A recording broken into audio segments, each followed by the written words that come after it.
ان اللہ لا یستحی ان یضرب مثلا ما بعوضۃ فما فوقها فاما الذین آمنوا فیعلمون انہ الحق من ربهم واما الذین کفروا فیقولون ماذا اراد اللہ بہذا مثلا یضل به کثیرا ویہدی به کثیرا وما یضل به الا الفاسقین الذین ينقضون عہد اللہ من بعد میثاقہ ویقطعون ما امر اللہ به ان یوصل وَيُفْسِدُونَ فِي الْأَرْضِ أُولَٰئِكَ هُمُ الْخَاسِرُونَ۔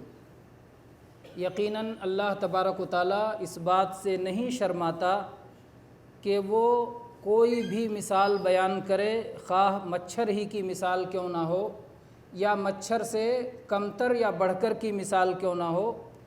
رہے وہ لوگ جو ایمان لائے تو وہ یہ بات خوب اچھی طرح جانتے ہیں، یقین کے ساتھ جانتے ہیں کہ یہ مثال بالکل برحق ہے اور ان کے رب کی طرف سے ہے۔ اور رہے وہ لوگ جنہوں نے کفر کیا، وہ کہتے ہیں کہ اس مثال سے اللہ تعالیٰ کی کیا مراد ہے۔ اللہ تعالیٰ بہت سارے لوگوں کو گمراہ کرتا ہے ان مثالوں کے ذریعے سے، اور بہت سارے لوگوں کو اللہ تعالیٰ ہدایت سے نوازتا ہے، اور اللہ تعالیٰ فاسق لوگوں کو ہی گمراہ کرتا ہے۔ وہ لوگ، یہ 27ویں آیت شروع ہوتی ہے، وہ لوگ جو اللہ کے عہد کو توڑ دیتے ہیں اسے مضبوط باندھنے کے بعد، اللہ کے عہد کو مضبوط باندھنے کے بعد اسے توڑ دیتے ہیں اور کاٹتے ہیں ان چیزوں کو جن کے جوڑنے کا اللہ نے حکم دیا ہے، اور زمین میں فساد پھیلاتے ہیں، یہی لوگ تو ہیں جو خسارے اور گھاٹے میں ہیں۔ پچھلی آیت میں اللہ تعالیٰ نے فرمایا آخر میں کہ ان مثالوں کے ذریعے جو لوگ گمراہ ہوتے ہیں وہ فاسق ہوتے ہیں، جو اللہ کے نافرمان ہوتے ہیں۔ پھر انہی کی صفات بیان کی، کہا فاسق وہ لوگ ہیں جو اللہ سے کیے گئے مضبوط عہد کو توڑ دیتے ہیں، اور جو ان چیزوں کو کاٹتے ہیں جن کے جوڑنے کا اللہ نے حکم دیا، اور جو زمین میں فساد پھیلاتے ہیں۔ اور پھر اللہ تعالیٰ نے ان کا برا انجام بتایا کہ یہ لوگ خسارے میں رہیں گے۔ تو ان کی اور اس کا ایک تو ہوتا ہے پچھلے سے جوڑ کے معنی لینا، فاسق کی صفت بتائی گئی کہ فاسق لوگوں کے اندر یہ نشانیاں، یہ علامتیں پائی جائیں گی۔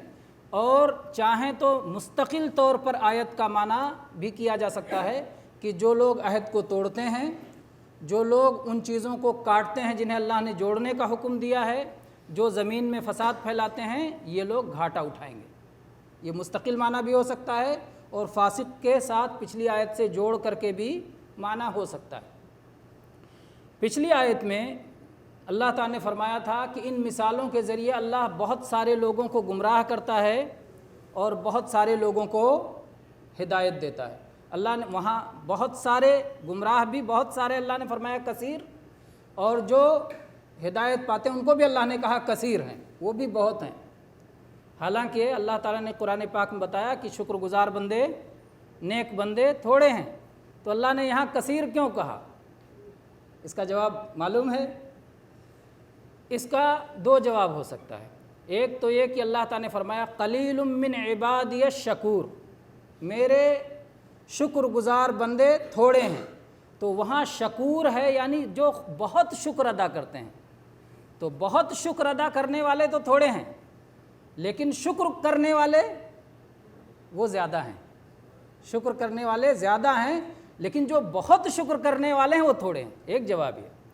دوسرا جواب یہ ہے کہ کثیر سے مراد اکثریت نہیں ہے، کیونکہ جب قیامت کا دن ہوگا تو اللہ تبارک و تعالیٰ آدم علیہ السلام سے کہے گا کہ جو تمہاری اولاد سامنے ہے اس میں سے جہنمیوں کو الگ کرو۔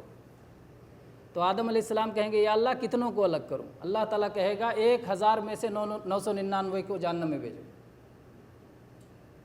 تو گمراہ تو زیادہ ہیں اور ہدایت پہ کم ہیں۔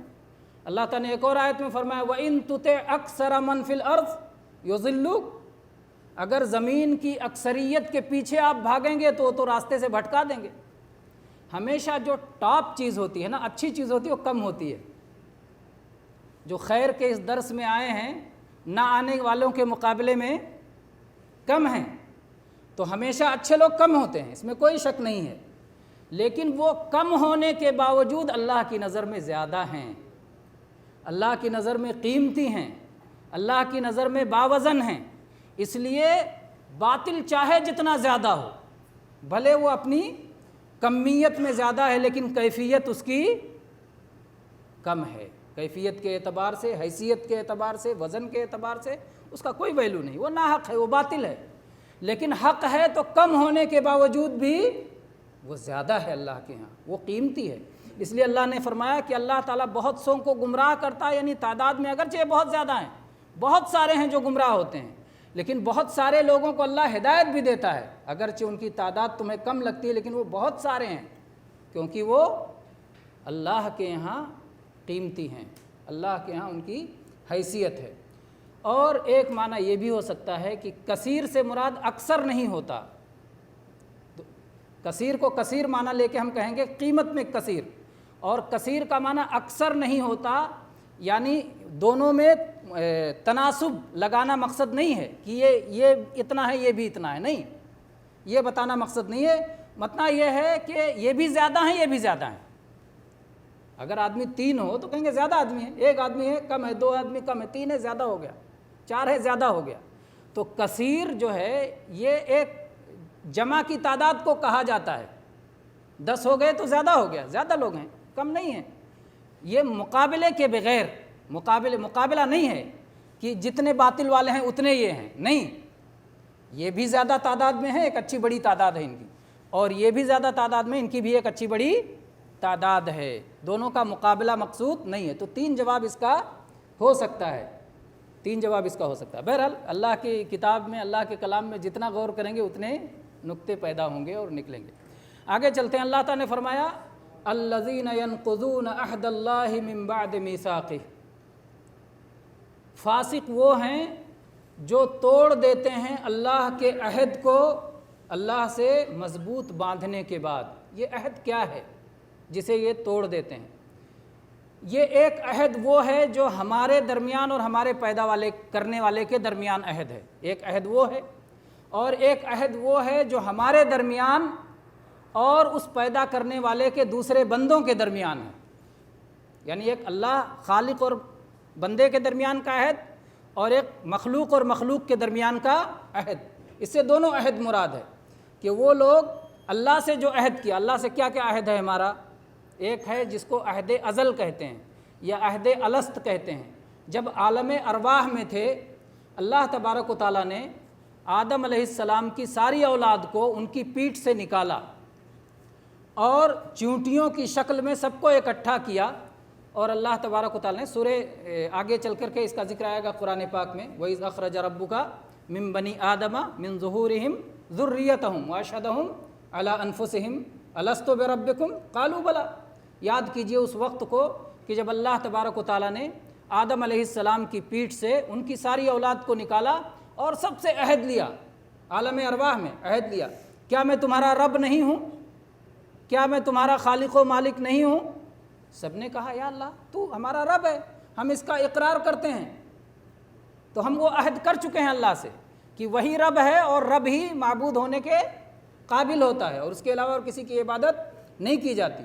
تو وہ عہد جو ہم نے ازل میں کیا، جو ہم نے عالم ارواح میں کیا، جس عہد کو یاد دلانے کے لیے اللہ نے اپنے رسولوں کو بھیجا، جس عہد کو یاد دلانے کے لیے اللہ نے اپنی کتابوں کو بھیجا۔ بہت سارا اگر کوئی یہ کہے کہ وہ عہد تو ہمیں یاد بھی نہیں آتا، رسولوں کے یاد دلانے سے بھی یاد نہیں آتا، کسی کے کتابوں کے اترنے کے بعد بھی وہ عہد یاد نہیں آتا کہ ہم نے یاد کیا۔ میرے بھائیوں، کچھ چیزیں ایسی ہوتی ہیں جو سچے لوگوں کے بتانے سے قبول کی جاتی ہیں بھلے یاد نہ آئیں۔ دنیا میں بہت ساری چیزیں ایسی ہیں، ایک چھوٹی مثال لے لیتے ہیں۔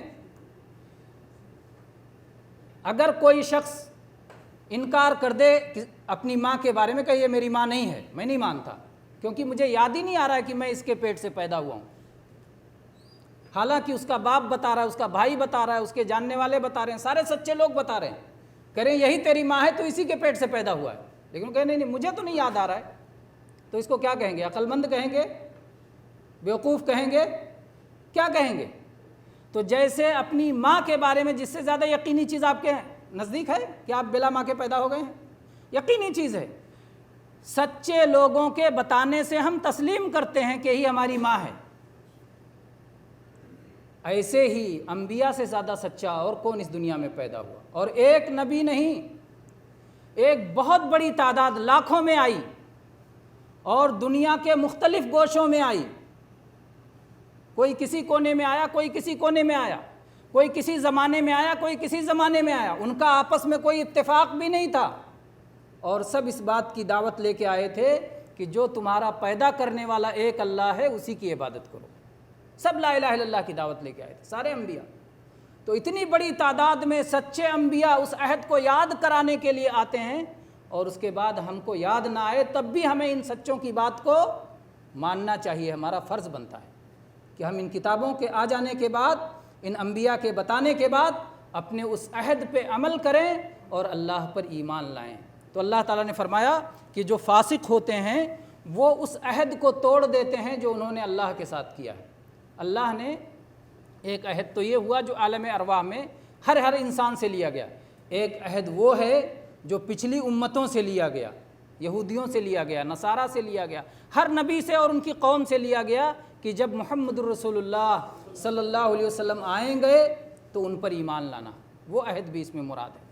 تو گویا پچھلی امتوں سے یہ کہا جا رہا ہے کہ اگر تم اس عہد کو یاد رکھ کے محمد صلی اللہ علیہ وسلم پر ایمان لاتے ہو تب تو تم عہد توڑنے والے نہیں ہو بلکہ عہد کو پورا کرنے والے ہو، اور اگر تم اس عہد کو چھوڑ دیتے ہو تو تم بھی فاسقوں میں سے ہو جنہیں گھاٹا اٹھانا پڑے گا۔ تو یہ عہد ہے اللہ کا عہد جو ہمارے اور اللہ کے بیچ میں ہے، وہ عہد یہ ہے کہ ہم اللہ پر ایمان لائیں گے اور اللہ ہی کی عبادت کریں گے اور اللہ کے ساتھ شرک نہیں کریں گے اور اللہ کے ساتھ کسی اور کو اس کا شریک نہیں ٹھہرائیں گے، صرف خالص اسی کی عبادت کریں گے۔ یہ عہد ہے جو ہمارے اور اللہ کے بیچ کا عہد ہے۔ اور دوسرا عہد وہ ہے جو ہم اللہ کا نام لے کر اپنے اور اپنے جیسے انسان کے بیچ میں عہد کرتے ہیں۔ کسی بھائی کے ساتھ کوئی عہد ہوا، کوئی ایگریمنٹ ہوا، کوئی پیمان ہوا، اس کو پورا کرنا بھی ضروری ہے۔ اس کو جو لوگ توڑ دیتے ہیں وہ بھی فاسق میں آتے ہیں۔ تو اللہ نے کہا کہ وہ لوگ جو عہد کو توڑ دیتے ہیں مضبوط باندھنے کے بعد، قسم کھا لینے کے بعد، پکا کر لینے کے بعد، اس کے بعد وہ اپنا عہد بھول جاتے ہیں تو وہ بھی فاسق میں آتے ہیں۔ تو یہ ہوا فاسق جو شخص اپنے عہد کو توڑ دے، چاہے اللہ اور اپنے بیچ میں ہو، چاہے اپنے جیسے بندوں کے بیچ میں ہو۔ اس کے مقابلے میں اہل ایمان کا طریقہ کیا ہے؟ اہل ایمان کا طریقہ یہ ہے کہ وہ اس عہد کو پورا کرتے ہیں، وہ توڑتے نہیں ہیں بلکہ پورا کرتے ہیں۔ اس کے بعد دوسری چیز اللہ تعالیٰ نے بتائی، وَيَقْطَعُونَ مَا أَمَرَ اللَّهُ بِهِ أَن يُوصَلَ، اور فاسق وہ لوگ ہیں جو کاٹتے ہیں ان چیزوں کو جن کے جوڑنے کا اللہ نے حکم دیا ہے۔ اللہ تعالیٰ نے کس کس چیز کے جوڑنے کا حکم دیا ہے؟ اللہ نے کہا ہے، ہمیں حکم دیا ہے کہ ہم اپنے آپ کو اللہ سے جوڑیں، اپنے آپ کو اللہ سے جوڑیں۔ اللہ سے کیسے جوڑیں گے؟ اللہ پہ ایمان لا کے اللہ سے جڑیں گے، اللہ کی اطاعت کر کے اللہ سے جڑیں گے، اللہ کی روکی ہوئی چیزوں سے رک کر کے اللہ سے جڑیں گے، عبادت کر کے اللہ سے جڑیں گے۔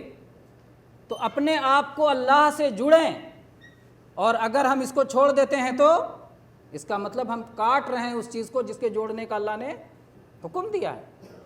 اور کس سے اللہ تعالیٰ نے ہمیں جڑنے کا حکم دیا ہے؟ رسول صلی اللہ علیہ وسلم سے جڑنے کا حکم دیا ہے۔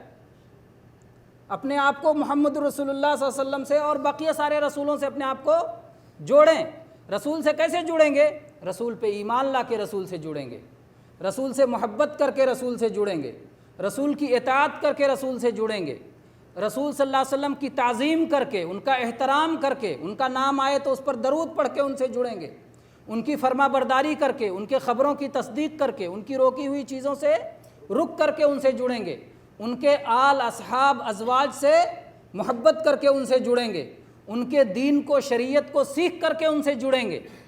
تو اللہ تعالیٰ نے ایمان والوں کے بارے میں فرمایا کہ وہ لوگ ان چیزوں کو جوڑتے ہیں جس کے جوڑنے کا اللہ نے حکم دیا، اور فاسقوں کے بارے میں فرمایا کہ وہ ان چیزوں کو کاٹتے ہیں جس کے جوڑنے کا اللہ نے حکم دیا۔ تو ہمارے ایمان کا تقاضا یہ ہے کہ ہم اپنے آپ کو اللہ سے جوڑیں، ہمارے ایمان کا تقاضا یہ ہے کہ اپنے آپ کو